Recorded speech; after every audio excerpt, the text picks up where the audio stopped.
Hello and welcome to a very, very special edition of the Lines Podcast. It is Masters Week. It is the Masters edition. It's Matt Brown. It is John Haslbauer. It is also Stephen Andress here.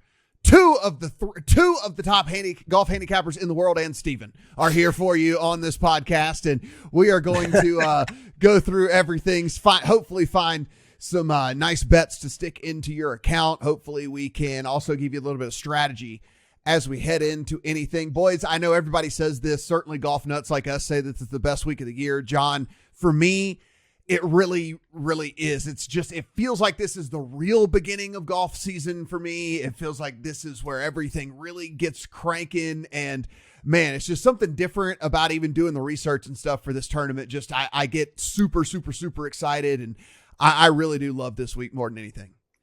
Yeah. I mean, there's so much nostalgia with this course. So many of golf's greatest moments have happened here, and everybody who follows golf can probably think of like a moment in time that they were watching the Masters with somebody. It just brings back great memories. And you know, sometimes the players kind of feels like the kickoff, but this year there were so many people that we're used to seeing missing from there. And obviously the big talking point this year is everybody who deserves to be here is here right now. And this is the first time it's ever happened with the convergence of all these different leagues. So it's a very compelling Masters for sure. Stephen, as we take a look here, this is as John just alluded to, this is where we have some of the live guys jumping back in. We know we've got, I think it's 18 or 19 of them that are in the field. And, you know, it is going to be interesting to navigate because this is something that I'm sure everybody's really, as they were trying to handicap this tournament, kind of ran into was the fact that we haven't seen a lot of these guys, don't have a lot of advanced statistics for these guys, haven't played a 4-round tournament in a long time for a bunch of these guys. So it is kind of a leap of faith, I think, to go ahead and back some of the live players or whatever. But we do know there are some guys that are super talented that are going to be teeing it up this week. And an appropriate beginning to the podcast, you taking a shot at me. I could think of no better way to start a podcast in the first major of the PGA Tour versus Live era. So, you know, I think what people are going to hear coming up is that two of us are really not interested in backing Live guys, but one of us might be tempted if we're getting like double the odds of what we typically get on some of these very good golfers from what we've seen in years past. At that point, I might be tempted a little bit. So it'll be a fun little discussion back and forth here. But I think I'm going out on a limb here, but I think we would all agree that we really don't know how this is going to play out. If these guys can show up at a major and show some of the form that they've shown in majors in recent years. We don't know the answer to that yet. So I guess we'll find out.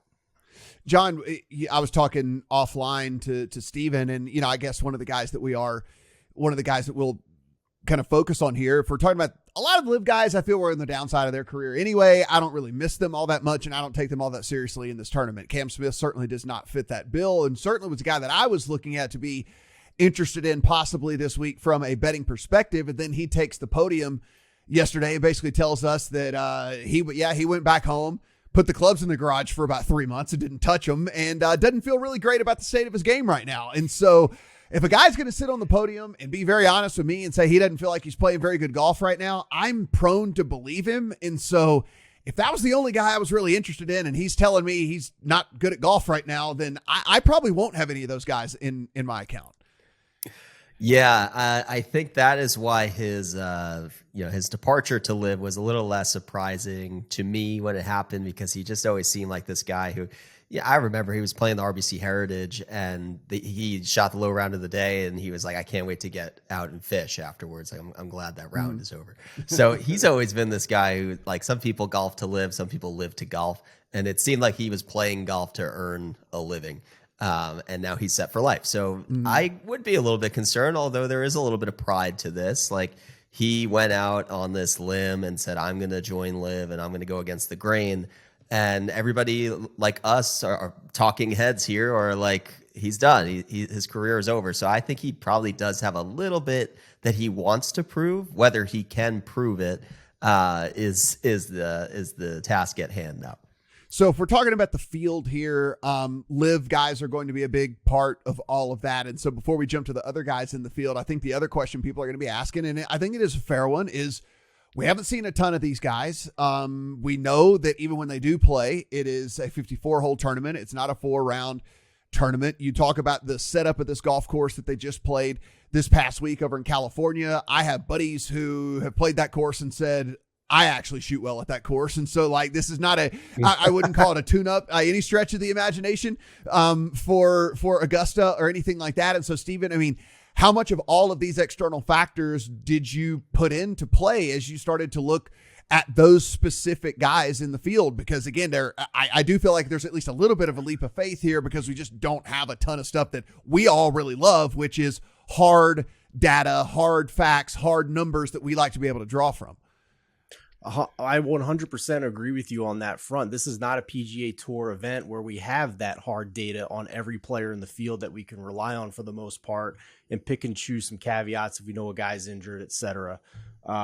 We don't know anything about what live is, how to weigh it, what these courses are. They have none of their own data that they provide to anybody for any type of statistical modeling that we do for PGA Tour events. Yes, Brooks Koepka has won twice, the first to do that on the Live Tour. We have no idea if that's valuable, but at least we know he's playing a hell of a lot better than he was when he left the PGA Tour, when he went about a year playing terribly despite winning 4 majors in his career. So if we're going to discount Cam Smith for admitting that he's not playing well, despite the fact that he's gone from 20-1 to 35-1 in the same week here, leading up to the first tee times, is it a discount to take Brooks Koepka at 50-1 when he had typically been shorter than 20-1 when he was winning his majors in peak form? So the bottom line here is that no matter what, you're guessing. And if you're getting bad odds, that's probably bad process. But if you're getting double the odds on a golfer that we know has done well in the majors in the past, and specifically on Augusta National Golf Course, where past history matters more at this major than any other, if you're getting a significant discount, maybe you roll the dice on a guy or two. I know you guys probably disagree with that because I've already seen your outright cards, but I might be willing to roll the dice a little bit on a couple of these guys, just embracing the variance and the unknown of it all. Guys, everything we do, absolutely free at the line. So go ahead, subscribe, rate, review. If you're watching us over on the YouTube, drop something down in the comments section. We'll try and get to anything before tee off, so long as the question benefits the masses. So think if there's something out there you want to ask, we'll try to get to that. But we do appreciate your support because, again, everything we do, absolutely free here. So please go ahead and do that. Head over to thelines.com, of course, as well, to get John's written work for all of that. But we'll give you the quick and the dirty here, John, of Augusta National. We know we're looking at a little bit longer than we have in the past as they added 35 yards there to 13. So we're looking at a 75-45 par 72. Yeah. Yes, exactly. So last year was the first year to eclipse 7,500. Now they've added a bit more length with the 13th hole getting extended. So it continues to trend towards a course that wants to reward length. There have been some comments from players. I listened to a Patrick Cantlay interview with No Laying Up this week where he talked about, as over the last decade, it's kind of taken the importance of shot shaping out of Augusta because it takes the decision out of your hand. You kind of just have to hit driver everywhere. So the fairways have always been generous here. It's going to reward a player who is able to lean on his driver as a strength of his game, lean on long iron approaches. All of the par fours are over 440 yards. So no gimmies there. Your scoring opportunities are on the par fives. But the last 2 years, extending the tee boxes back on the 2 par fives on the back nine have made those not necessarily be, the scoring opportunity it once was, the easy part of the course. So you have to work for every birdie you make on this course. You need 2 good shots on a hole to give yourself a birdie opportunity. And now we have the added variable of the weather. So I'm sure we'll talk plenty of that. It's one of the worst forecasts we've had, unfortunately, in a very long time at the Masters. It is looking like persistent rain and some cold weather. So both of those factors make it harder to hit the ball farther, which kind of exacerbates the importance of driving distance, I would imagine. We'll see how well the course drains. There's no course in the world better equipped to handle this amount of rain than Augusta National. So I think it'll be less soft than it probably seems like it will, but there's no amount of technology that can that can withstand what's coming. So I think this is going to be the type of year where driving distance is more important than usual. So we talked a little bit about the field in the fact that the live guys will be involved here. It's going to be 88 players. It is top 50 in ties that move on. So if you're looking at the odds board and you're wondering why some of the guys aren't quite as long as you would think or whatever it might be, listen, it's a limited field as it is in the first place. And then also it's worth us pointing out too that there are a handful of guys in this field literally with 0% win equity. And so it's an 88 person field that's really about 70 people. We have 7 amateurs that are going to be teeing it up. We got a bunch of old guys that are going to be teeing it up as well. I mean, listen, the only person to win it older than age 45 is Jack Nicklaus. So basically we can go in Jose Maria Olazabal, Mike Weir, Larry Mize, Sandy Lyle, Vijay Singh, Bernhard Longer, Fred Couples, Zach Johnson, Phil Mickelson. And yeah, I know you can add even Tiger in there. All fit that bill. If we think that trend holds, they're all out of there. You add in the amateurs, you add in, we all think that driving distance is going to be incredibly important. I definitely do as well. The only short hitter that's really won in the last 15, 20 years has been Zach Johnson. So you can kind of go in from there and eliminate Billy Horschel and, Russell Henley and Brian Harmon and all of those guys. So again, we're taking an 88 person field in theory, John, but we're really whittling it down to, like I said, 65-ish, 70-ish guys that maybe could actually win. And it's probably fewer than that. Yes, I would go as far as to say there's probably 20 guys in this field that I would give a viable chance. And if I'm talking to a friend who doesn't usually bet golf, I usually say scroll to the top 20, don't scroll any further, because that's pretty much who has a chance. The combination of recent form, the fit, and the past results at Augusta is more important than any other tournament on the PGA Tour schedule. So for me personally, I look for at least one example of a year where you were in contention or finished top 10 as a precursor to how I whittle down the betting board. And if somebody's going to come out the woodwork and win without having any top 30s before in their history, so be it. I'll take my L there. Stephen, another one of the things that we've seen here, and John just kind of alluded to it as well, is just the experience factor. 8 of the last 10 have played at least 2 previous Masters before winning. Spieth and Willett both won on their second trip to Augusta, but everybody else, of course, we haven't had a debutante win since 1979 and Fuzzy Zeller. So that, of course, the amateurs get lumped in with that. And if you want to talk about the, air quote, inexperienced guys that you might want to look to not spend a ton of time on handicapping, Sepp Straka, K.H. Lee, Adam Svensson, Kurt Kitayama, Harold Varner, Taylor Moore, J.T. Poston, Ryan Fox, Minwoo Lee, Taylor Gooch, Sahith Theegala, Seamus Power, Tom Kim, Keith Mitchell, Cam Young. They all fit that bill. And listen, there's a lot of names that you and I have bet, and John as well, over the course of the PGA Tour season this year that do fit into that group. But again, if we do value experience as much as we should, right? I mean, it's the stickiest course that there is on the PGA Tour. It has the absolute most direct line to success than any other course on the PGA Tour. And so I know there's some sexy names in there that I just mentioned, but again, if we're following that trend, maybe guys you want to look to avoid. Yeah, for sure. I mean, John does a good job on his Masters odds page of listing the pre-tourney odds of the past champions since 2010. And there's been one since 2010 with odds longer than 50-1. And that was Charles Schwartzel in 2011 when he was 100-1. Every single other winner of the Masters was 50-1 or shorter before the tournament started. So you can go down the board a little bit, but it's pretty rare to find somebody longer than that. So that's kind of something you keep in the back of your mind. If you want to dabble a little bit on some guys just at the end of your card, that's have fun because it's a major, that's fine. But to me, they better be able to smack the hell out of the ball off the tee. They better be one of the elite drivers of the golf ball to have any chance, because I do agree with that handicap from John, especially with the conditions that we're going to get here and a little less rollout in the fairway. If it's going to be wet, it'll play even longer for the shorter hitters. So driving distance is big for me here. Strokes gained on par 5. We know Augusta plays so hard with the long par 4s.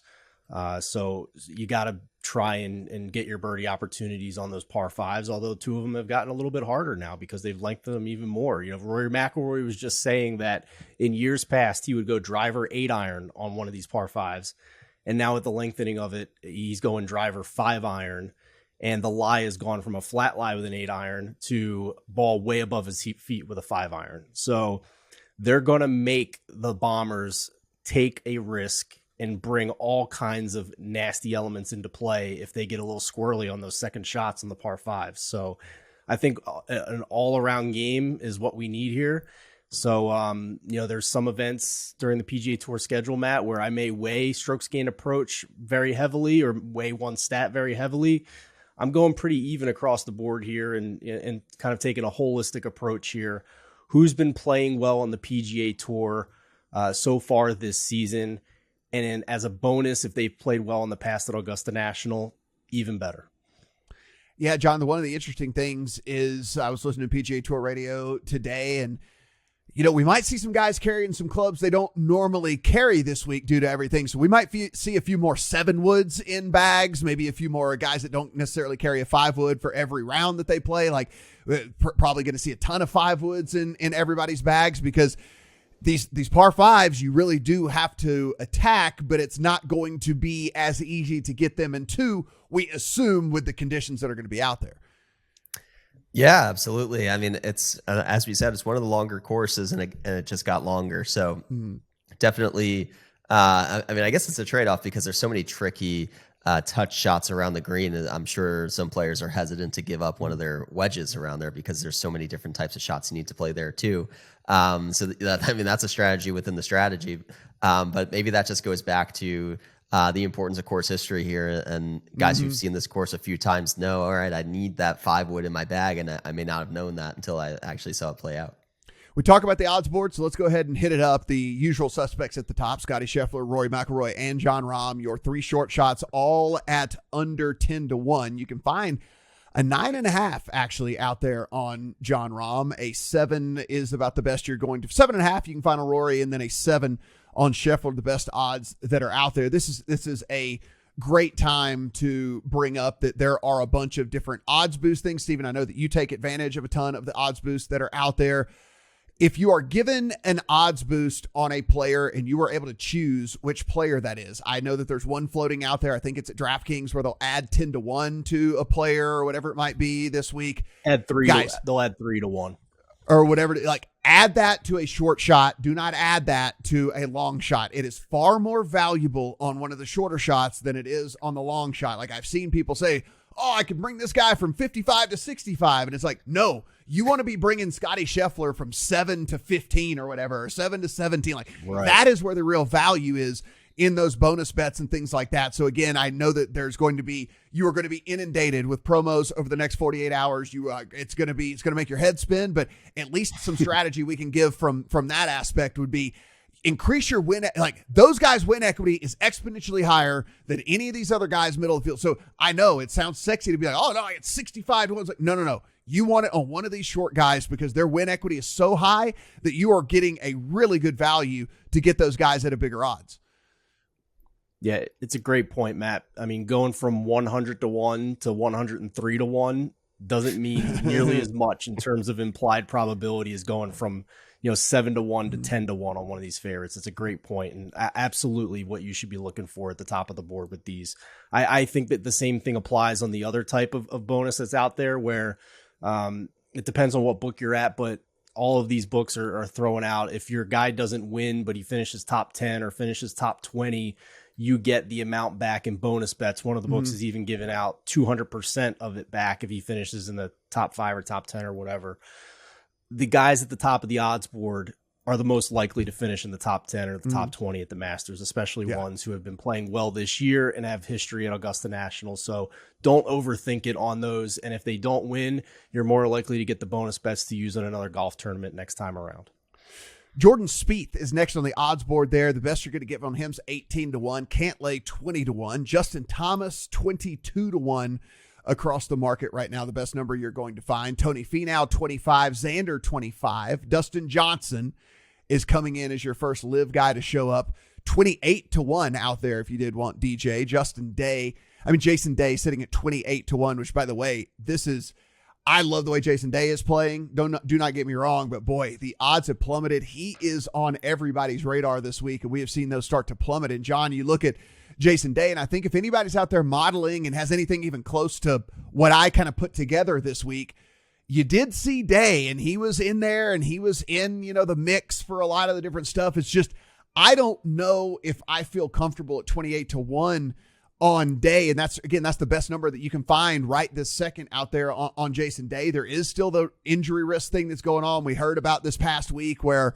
he something was going on and he had to basically forfeit a 3-shot stroke lead over there at the match play because of what was going on. I know he said allergies. I've heard otherwise. So there's stuff going on with him. I love the game. I love the boxes that he ticks. How do you feel about 28-1? Yeah, well, sometimes when there's smoke, there's fire, and sometimes the odds get uncomfortably short for a reason, and it's trending towards something. I didn't get there on Jason Day. It's interesting to be in Masters Week and see Jason Day and Colin Morikawa priced at the exact same right. at the exact same number. Would have never expected that. You can throw Dustin Johnson in there too. Those three guys being the same price. If you asked me if that would be the case a year ago, I would have dismissed you and stopped talking to you. So things have changed a lot. You do want to be trending going into the Masters, and obviously Day has had his fair share of success here. He is a veteran. He has the polished tee to green and putting form that you want to see at the Masters. The number is uncomfortable, but I would have to say that it is justified. If it was 35 plus, I think that would be getting hammered, and I think that's why it's where it is now. Cam Smith has drifted to 35-1 at DraftKings, as Steven did mention. Max Homa up to 34-1 out there in the market if you did want to take him. Cam Young, 35. Victor Hovland, 40. You can find Koepka at 44. Now, that has plummeted since his win. Brooks Koepka, as late as a week ago, you can find it like 90-1. So 44-1 right now, the best you're going to find out there industry-wide. Sung Jae sitting at 45. Zalatoris at 45. Sam Burns at 45. Hideki Matsuyama at 46, of course, a former winner here who maybe, I know the neck thing is still out there, but maybe trending in the right direction, 46, 55 on Fitzpatrick, and everybody else is 60-1 or longer. We'll talk about if any of those guys made our cards or not. Now, before we get into our betting cards, guys, listen, let's take some time here because people are going to want to know what we're going to do with Tiger Woods, right? And that is the big question. I've been asked it 100 times. John, you've been asked it 100 times. What is the deal with Tiger? What are you going to play with Tiger? Mine is very, very simple, and then I'll kick it to you guys. Mine is very simple. Can Tiger make the cut? I think absolutely Tiger can make the cut. Would I bet an outright on Tiger? Absolutely not. And actually, the strategy for me will probably be Tiger won't be on my card until round 3. And if he does make the cut, I'm probably going to find a head-to-head and bet against him. And I hate to say that. It's like, but if we're talking strictly from a monetary standpoint and how I plan to try and make money from this Masters tournament, we already talked about this. The conditions are going to be bad, and then they're going to get worse. And it's going to get cold, which we know for backs and hips and all the things like that, not good. It's going to get really wet, and walking on really wet ground and all of that is going to be a little bit more laborious for a guy like Tiger Woods and all of that. And so I think as the week progresses, things just look worse and worse for Tiger. So if you want to bet him to make the cut, by all means, I would say good on you. I'm not going to do it, but I actually will be looking, unfortunately, to bet against the big cat should he make it to the weekend. John, how are you handling Tiger? Yeah, that's actually that latter point is something that I should have brought up in the day evaluation because cold weather and a bad back, cold weather and rain is not good for someone with a bad back. So that is actually another reason why I ended up fading Day. And we actually saw, as far as like comp torrential conditions, the Wells Fargo is the most recent example I would point to of a tournament that was played in heavy rain. And Day kind of slipped away as the rain came in. So similar reasoning, I think, to everything that you just said on Tiger Woods. It's a shame that the weather's not better because in ideal conditions, I would have probably placed a top 30 bet on Tiger in this just based off what we saw at the Genesis. The ball striking was great. He gained in both off the tee and approach in one of the best fields in all of golf. So that was really impressive. It was actually the putter that let him down, which is the one thing that he should be able to lean on, and we should expect that from him at Augusta, if nothing else. It's fairly easy to make the cut here. It's top 50 in ties, and as we said, there's like 65 able-bodied participants in this field. Right. Technically, Tiger's not one of them, but he's. I don't think he has the greatest expectations for himself in this event. He did just play the Genesis, so it's not like this is his first event of the year like it was in 22. So I will be rooting him on without any staked interest from my bank account. Same with me. Rooting him on a ton. So Steven, 80-1, the best number that you're going to find on Tiger Woods out there from an outright perspective across the industry. How are you handling Tiger this week? I'm watching and enjoying every second we have left of him playing in these majors, and I'm not putting any money on it. You can get a plus 110 if you really want to bet on him to miss the cut, but I actually think he got the better of the draw here. He's going early on Thursday and late on Friday, so if as the forecast stands now, the rain's going to probably start coming Friday morning. If it gets heavy and play gets suspended, that could help the late tee times on Friday get better conditions when round 2 resumes. So, I mean, even from that perspective, not just Tiger Woods, but anybody on that side of the draw, I think you want to maybe give a little bit of an advantage to the early late guys. So no interest in backing Tiger whatsoever. Just, enjoy the memories from that crazy, amazing 2019 green jacket. We are like-minded here as far as Tiger goes this week. We're all going to be rooting like hell, but I don't want to have any stake tied to that rooting interest. I'll just sit back and be happy. If he wins and I miss out on the 80-1, so be it. I'll be happy. It'll be great. I'm not all that worried about it. Now, you can go over to lines.com. You can see the full breakdown as to how John was going about his model and whatnot. But guys, let's at least give a quick kind of overview of if people are going to be making their models after they finish watching this or listening to this in podcast form. Anything that really stood out, anything we went super heavy on, anything that we added to a model that we normally don't necessarily have, and anything maybe that we removed from a model that we don't normally necessarily have. John, we'll kick things off with you. Again, people can go and look at the stats that you find important in the written stuff over at the lines, but we can help them out just a little bit here. Yeah, I would say the biggest change I made this year from most years at the Masters is understanding how many players are coming from LIV that we're not going to get any recent strokes gained data on. I leaned a lot more on strokes gained at majors over the last 5 years, strokes gained at the Masters over the last 8 to 10 years, and then strokes gained in difficult scoring conditions over the last couple years. So that kind of pulls out like it's not an immediate form sort of stat, but I do have like strokes gained tee to green in there just to capture who is coming into this event with great form, because we've seen that year over year. That's just sort of a given. And you need to be well-rounded tee to green. So obviously the recent form stats will be in there, but I want to see guys who come and kind of pop in majors or at this event in particular.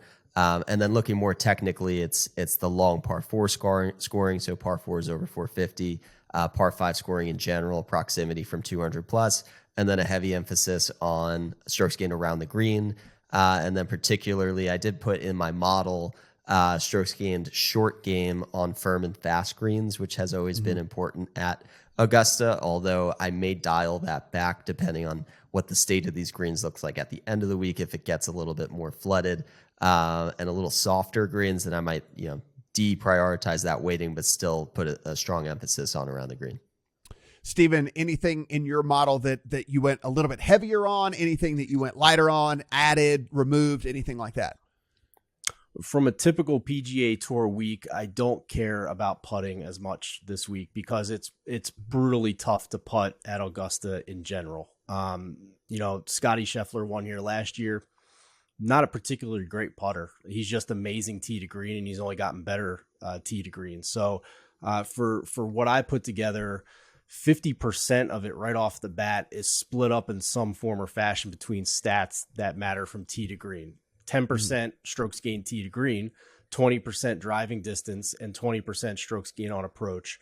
And I looked at it in general over the past 50 and 36 and 24 rounds, but I also wanted to filter it for courses over 7,400 yards, because I really don't care about what you're doing on short courses like the Sony Open or the Match Play when you go to Augusta National and you're playing the longest Masters in the history of this prestigious tournament. So that's obviously going to benefit the Bombers in this field. And then from there, that kind of shortening of the list to the Bombers, which one of these guys has a well-rounded game from there. So that's kind of the difference from a normal week for me.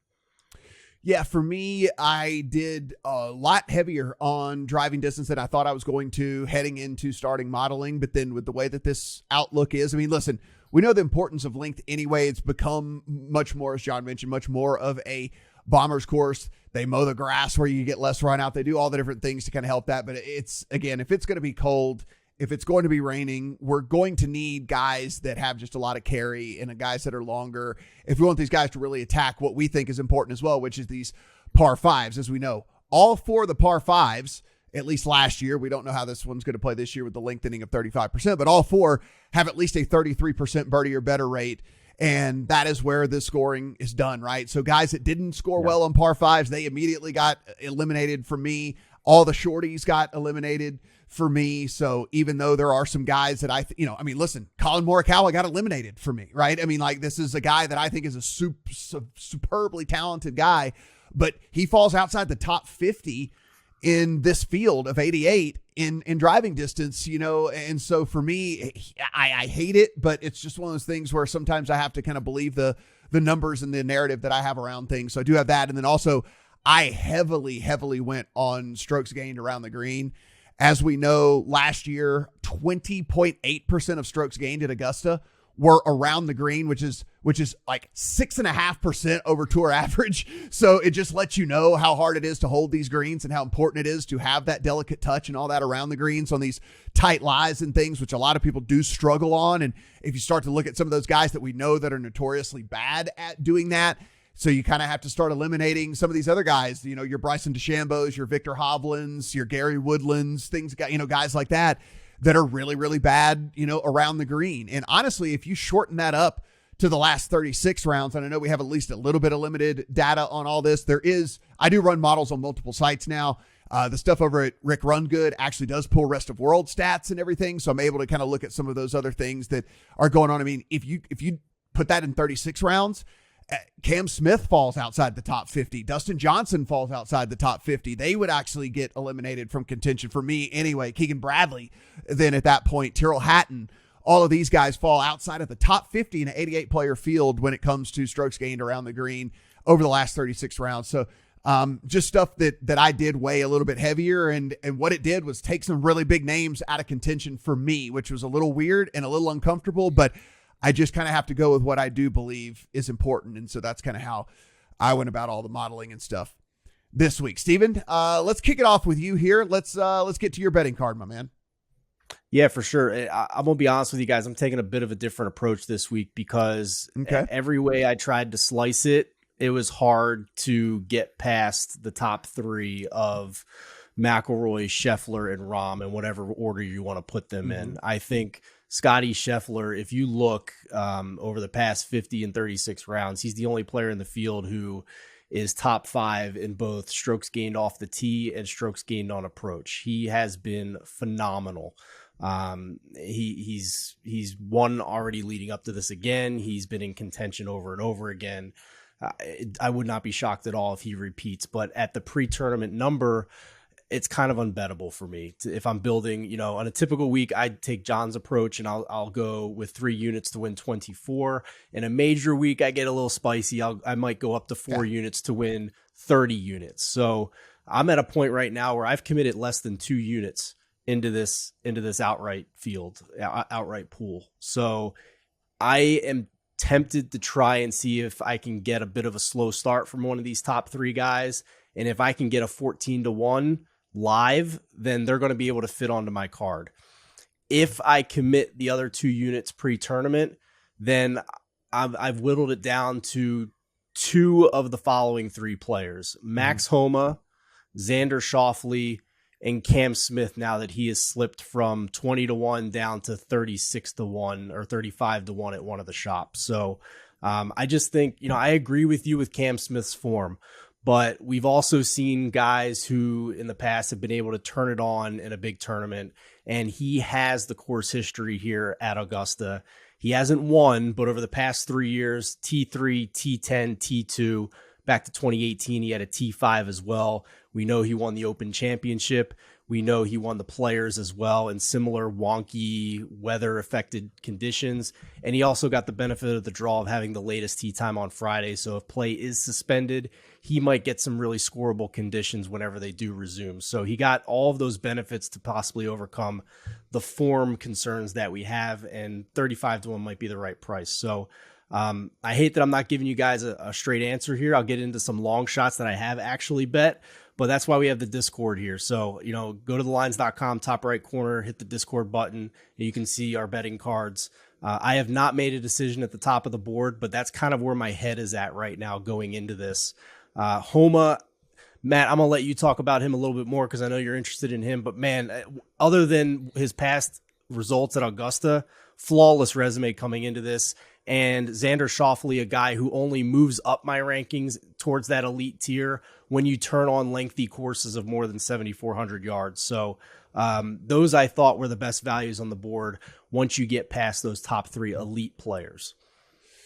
John, how does your betting card shape it up here? Again, guys, just so for reference, right? This is being recorded on Tuesday evening, so there is a full 24 hours for us to make additional additions. So I'm glad that Stephen did mention the Discord over there. Anything that we do add to the card will get put in over there. So be sure and become a member. Absolutely free for that as well. But as far as what is in the account so far for you, John, what you looking at?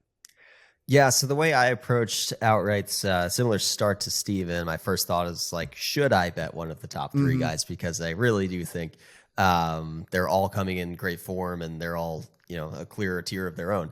I look on Data Golf and they give the top three here a 33% win equity in this field, which is just doesn't happen. And as I thought about it, where I ultimately landed was in any other tournament on the PGA Tour schedule. If I'm betting somebody at single digit odds, I've got the favorite and I've got the guy who's supposed to win. And that is not the case this week. You can bet Rory McIlroy at 8-1 and you don't have the favorite, and you have Scotty Scheffler and Jon Rahm in great form that you still have to beat. So to me, it was not worth the premium to do what would have to be a single bullet to not have the security of knowing that you have definitively the best player in this field. So what I did was essentially look at the second tier and try to get as many bullets as I could, knowing that the weather is uncertain. We don't know if there's going to be a wave advantage. We don't know if it's going to affect everybody equally or not, and there's really no way to know because it ultimately. Yeah, that's a great point, John. I gave my hypothesis on how I think the wave advantage might go, but we're guessing. Mm-hmm. Right, and a perfect point. The Players Championship in 2022, half the field was erased because they got the wrong draw, and it wasn't the draw that you thought it was going to be because they suspended play and it flipped everything. On the flip side, we've had inclement weather at the Wells Fargo when Max Homa won. It rained cats and dogs over the weekend, but it didn't adversely affect anybody because it was so constant. And you look at that leaderboard, and it was Homa, it was Keegan, it was Matt Fitzpatrick and Cameron Young, the four favorites going into that week, and they were all there at the end. So I think it's worth noting that it's not always utter randomness when you have inclement weather. It's a matter of whether people are playing in the same conditions or not. So that I put a lot of stock into the elements that we're playing, and ultimately I wanted a bunch of bullets in that second tier, so I went with Patrick Cantlay, Tony Finau, and Xander Schauffele at the top. When I look at Data Golf's implied odds as well, they've got Patrick Cantlay as the fourth most likely or fourth best odds to win, followed by Tony Finau. So I've got two in the top five still, and then Xander Schauffele they've got in their top 8. He was number 4 in my model, Xander Schauffele, that is, after the big three. We know he has the Augusta history. He's getting albatrosses left and right this year. Love that. I don't know if that will continue, but he can hit a long iron well and accurately, so that's important. The off the tee is something that is a little suspect coming in, but this is a generous course off the tee, so as long as you've got distance, which he has, you can be a little erratic at times. It could kill you in some areas, but for the most part, I'll take the distance trade-off. Tony Finau and Xander are kind of morphing into the same player. They've both won 3 times since the last trip to the Masters, and if I told you this time last year that half of my betting card was Xander Schauffele and Tony Finau, you would just throw that betting card in the garbage. So these guys are newfound winners.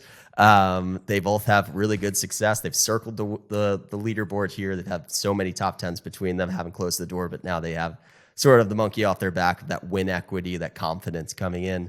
And if you've read my tournament preview article, you know how I feel about Patrick Cantlay. There's a lot of, I think, false narratives about Cantlay in majors. He finished top 15 in his last 2 major appearances. Usually has not been very good in the Southeast United States.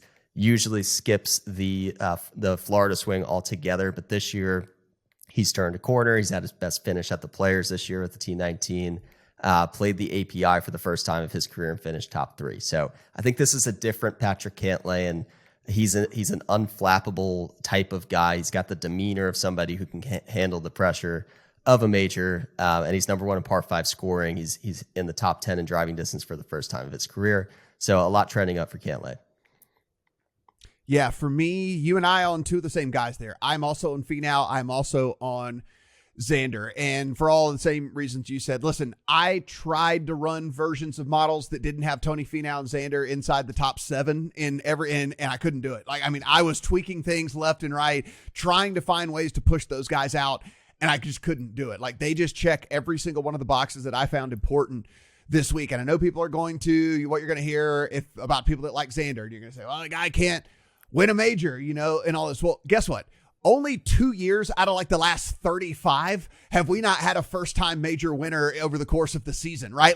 We get a first-time major winner every damn year. So why can't it be Xander? Why can't it be this year? And why can't it be at Augusta, right? I mean, one of the most talented players out there, and I think he just gets really kind of left behind because we do have the big 3. And I could argue even with the way Homa and his win rate is going, almost like the big 4 at this point. I think Xander's extremely talented. And again, the whole hadn't won a major yet. Well, everybody wins for the first time every year. So it's going to be one of those deals for me that I think Xander has a ton here. And like you mentioned with Finau, I would have laughed at myself a year and a half ago saying that I would have put Finau on my card. I used to preach to people that he had no win equity, but now he's gotten that behind him. And I truly think that his game is fit really, really well for Augusta. Now I have the most investment in Max Homa this week though, for sure. I love his overall game. Now listen, one knock against him would be that he isn't one of the very longest guys out there. He is averaging 301.7 off of the tee, which I think is still plenty long enough. And he is one of those guys that carries the woods in the bag. And I think that he'll be, no problem getting to some of these holes in 2 if he has to pull a 5-wood or a 7-wood or whatever he decides to carry this week. He does on the reg as it is anyway. So it just looks so far in 2023 for Max Homa. If you want to talk about the model of consistency, I mean, he's right there whenever we're talking about consistency with a Scheffler and a Homa. The guy's T3, an outright win, T39, second outright, T14, T6, T9, and that's just here in 2023, And so you look at the advanced statistics, he's right up there in just about everything that we're looking for. And Max Homa, to me, is a guy that I think is going to end up winning multiple different majors over the course of his career. So have a lot of invested. Can I add to that on Homa? Yeah. Because you make great points. I just want to drive it home even more because over the last 24 rounds on courses that are more than 7,400 yards, his lack of elite distance off the tee hasn't hurt him. In fact, I see a lot of similarities to the numbers that I saw when Colin Morikawa was at his peak in winning majors, because in the last 24 rounds on those long courses, he is number 1 in this field in strokes gained on approach, largely because he's number 3 in this field in proximity from 200 plus. He is an elite long iron hitter. And on top of that, he's also been pretty strong in par 5 scoring as well. Despite that lack of length off the tee, he's top 20 in the field on that. So he does more than enough in the other areas of his game to overcome not being one of the bombers off the tee here. So and the only knock I can make against him is that he hasn't played well at Augusta in the past. But man, he is having an elite season this year leading up to Augusta, and he's just not the same player he is this year than he was at any point in his career. Agreed. And that's what I have been saying too when people point out, but he hadn't played well here. Yeah, I'm like, yeah, I agree. However, this is just a different guy. This is just a different dude, and he's coming in, multiple time winner, extremely confident, feeling good about his game, and so really do like him a ton. Now, bet I made a long time ago, so I would not make it at the current number, but just for record keeping here, I do have Sam Burns this week. I made that bet a couple of months ago when basically Sam was not playing very well. I thought that maybe there would be a chance that he would put something together by the time this rolled around. So number was much, much bigger. And then of course he goes off and wins, and now the number is plummeted and it's not worth betting. But I do have Sam Burns. And again, we often preach win equity on here. Now, listen, you can bet Sam, and he is going to drive you absolutely crazy at times, and he's going to miss cuts even at times. But when Sam is playing at his 90th percentile, he wins tournaments. And that's just the thing. We want dudes in outrights that just win. And you're actually okay with miscuts because you want the volatility of a dude that when he's on, he's going to go out there and he's going to actually contend. And so I do like Sam. Just the current number has gotten a little wonky, so I don't think I could necessarily recommend it. Now, the longest guy I have on the card is Shane Lowry. And Shane Lowry is a guy that, again, this was more of a slave to the numbers pick for me, guys. It was, ran the model again, ran the model from 36 rounds, ran the model for 24 rounds, ran the model at Fantasy National, ran the model at Rick's site, doing all the different stuff that I do, blending all the things together. And Lowry just consistently placed higher in the model than his odds that are showing up across the industry right now. So, not in the greatest of form heading into this, but again, a guy that knows his way around and kind of has the game that I was looking for all of this. So Shane Lowry, the longest guy that ended up making my card. I have a top 20 on Sung JM, a top 30 on Keith Mitchell. I do have a few head-to-heads that I added really right before we got going on here. I have Max Homa over Victor Hovland. I'm actually a pretty big fade of Victor Hovland this week. With as much as I waited around the green and the importance that I have on around the green, Victor Hovland is inside the bottom 15 in this field.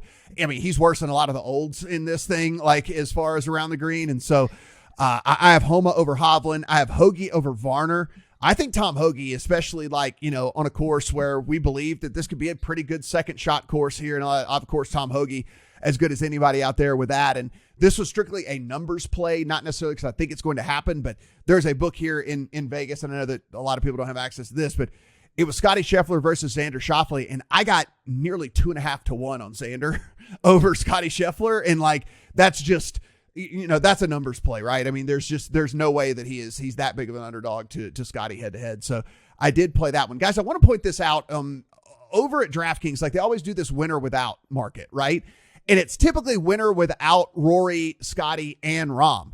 This week, it is only winner without Rory and Scotty, and you can still bet Jon Rahm in the winner without market. And so I think it's only good to play that market for one guy if you were really high on Jon Rahm this week, but you can bet Jon Rahm in the winner without, and you're only losing 2 points, right? It's like he's still 7 to 1 as opposed to the 9 to 1 when you include two of the other very best golfers in all of the world. Now, I wouldn't play that market, I think, with any of the other golfers in the field because they would still have to beat Jon Rahm along the way to get that done. But now if you bet Jon Rahm in that field, I just thought that was fairly interesting this week that they didn't include him in the whole winner without thing. And you're still getting 7 to 1 on Jon Rahm, who, again, it seems like ages ago where we were literally saying, is this guy ever going to lose again? He's broken golf, and all this. And we're still getting 7 to 1 on him, without Rory and Scotty. So I did at least want to point that out to people that there are these alternate markets out there that if you want to kind of bet this thing. I don't know, John, if you think that that's not worth it or not, but I just thought it was at least fairly interesting and something I wanted to point out. Yeah, no, I'm actually glad you brought up the winner without market because I think that's such an interesting one that they don't offer every week, but they do for the majors. I am a unique case where I'm betting golf every single week, and I Yeah. try to stick to a very proper structure of it.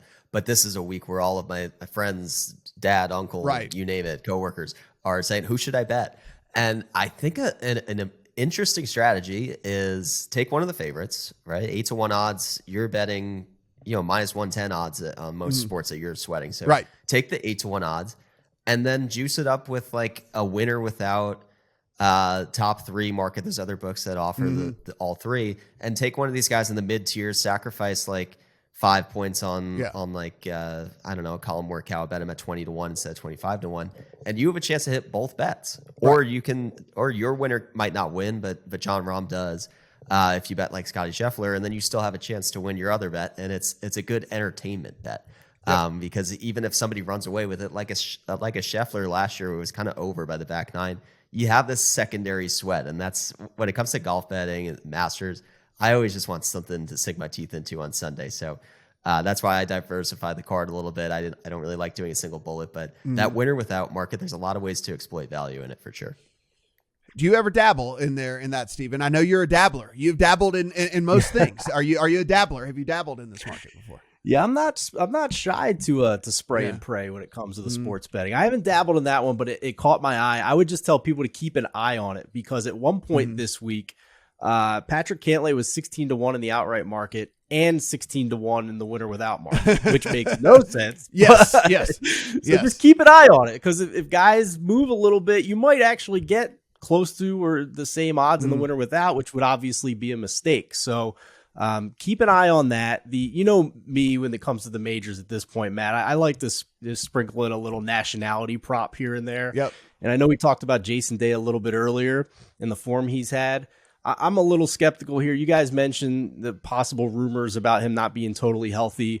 I know the concerns about Cam Smith and his form, but again, the majors pedigree that he's had, it doesn't make sense to me that he's the second choice behind Jason Day in the top Aussie market. I still think Cam Smith should be the favorite in that market, and he only also has to beat Minwoo Lee and Adam Scott. So you're getting 2-1 right now on Cam Smith to be the top Aussie in this tournament, and a guy who has, like I said, 3 straight top 10s in this field. And there are some, bombers who probably aren't going to win the Masters, but have a really good shot just based on their length off the tee to finish highly here.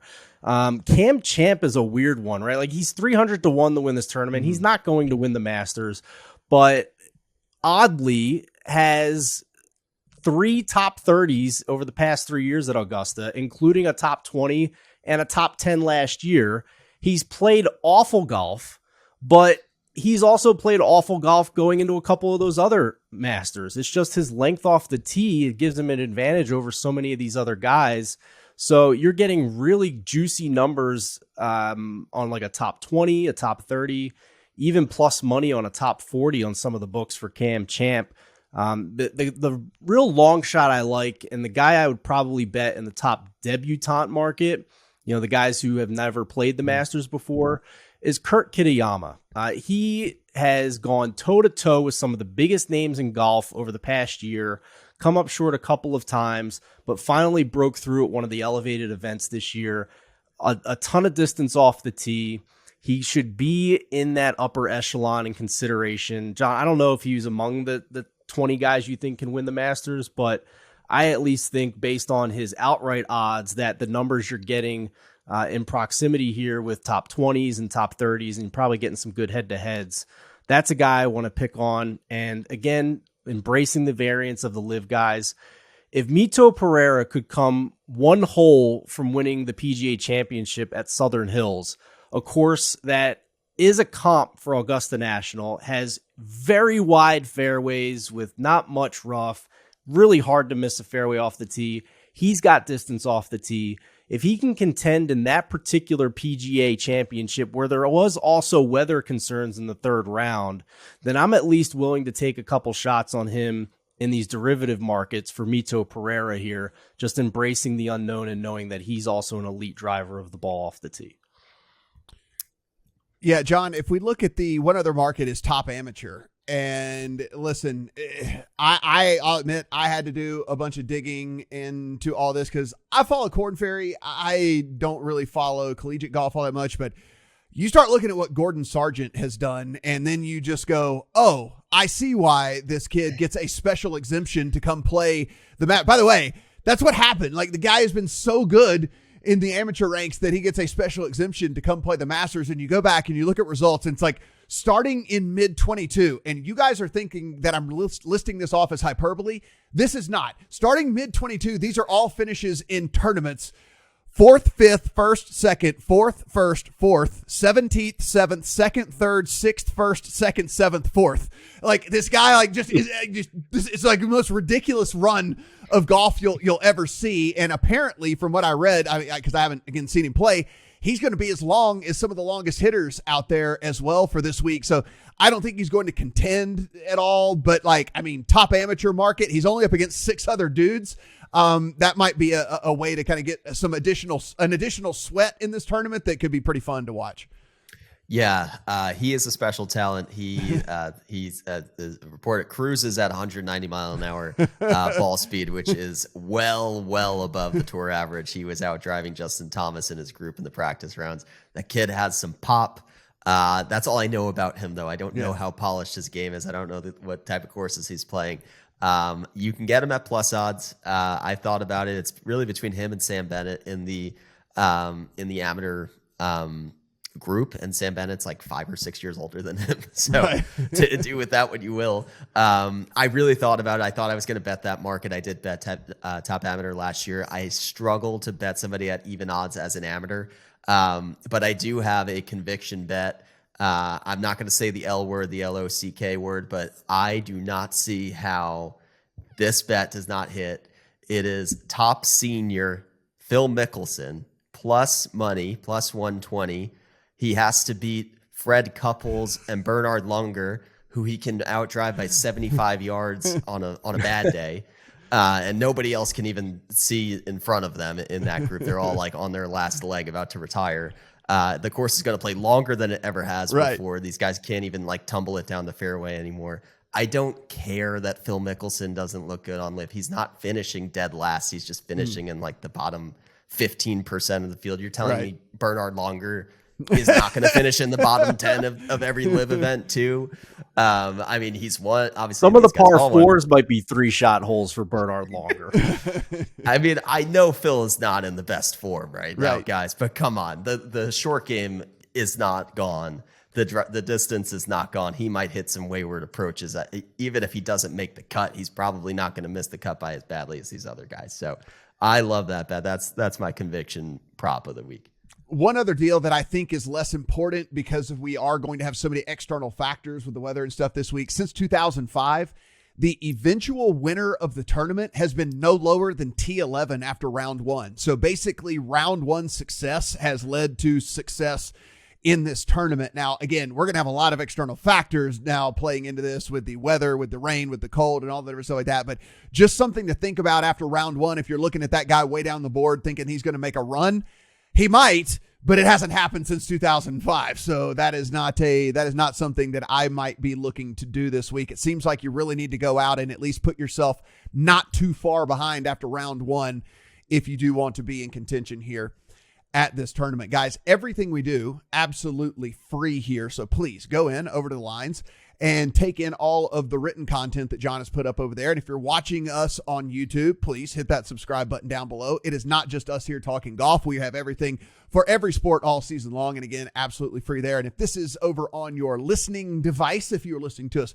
in the podcast form, go ahead and hit pause real quick, go down 5-star review. We do appreciate that as well. If you want to follow Steven on the Twitter machine, at Steven Andress1. If you want to follow John at PGA Tout, you want to follow me at Matt Brown M2. And of course, you can get our final betting cards over in the Discord, lines.com, upper right-hand corner. You see the little Discord icon, and it's absolutely free to join and talk to us in there as well. Good luck on all your bets here at the Masters.